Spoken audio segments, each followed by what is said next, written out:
absolutely. It's tricky.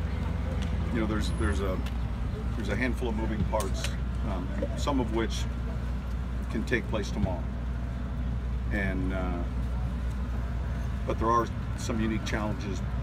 You know, when you fly right from this game to the next one. Would it be impossible to bring someone in next week if you had to, or would that be hard to do? Just well, you'd have to put them on your roster before you left. Okay. Yeah.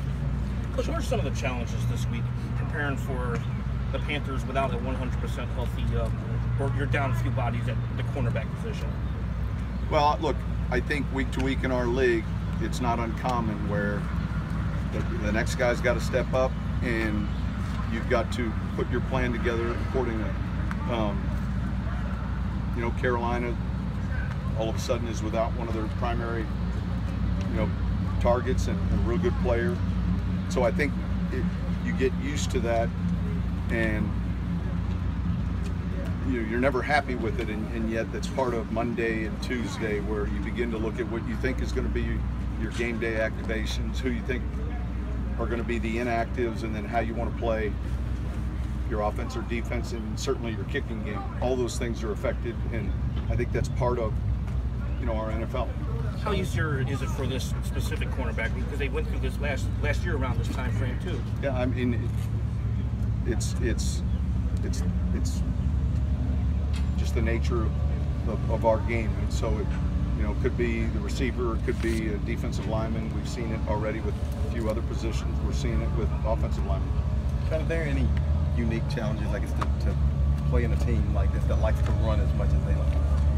Well, I think the strength of what they do is play a very complementary game, time of possession. They're playing outstanding defense. It's been a real good formula for them, and I think that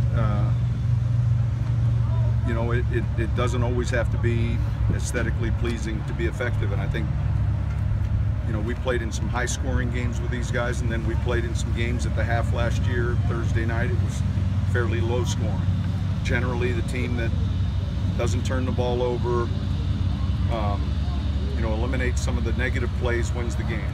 And that was the case a year ago in both games. One became a high-scoring game, the other really not until late. Mark Ingram became the #2 rusher for the franchise last week. Just what have you thought the way he's progressed through his career? He's doing well. Thought last year he played exceptionally well. This training camp, was one of his best. He's done a good job of, I would say, doing a lot of the little things, whether it's the protection, whether it's the running, certainly blocking the protection and his route running. So I think the versatility with him, he's healthy. He's been a real good player for us, and I wasn't aware of that, but it's not surprising. And I'm sure there are other people that are handling this, but what are some of the unique challenges preparing for London? Do you have to pack Gatorade and different things? Yeah, there's another group, I'm sure, hopefully, that's packing the Gatorade. I mean, I hope, those are things that we've tried to really remain focused just on this game, and I think it'll be, we've done this before, a fairly smooth transition. Pack an additional bag of luggage and that's it, let's go. And everyone else will handle the other stuff.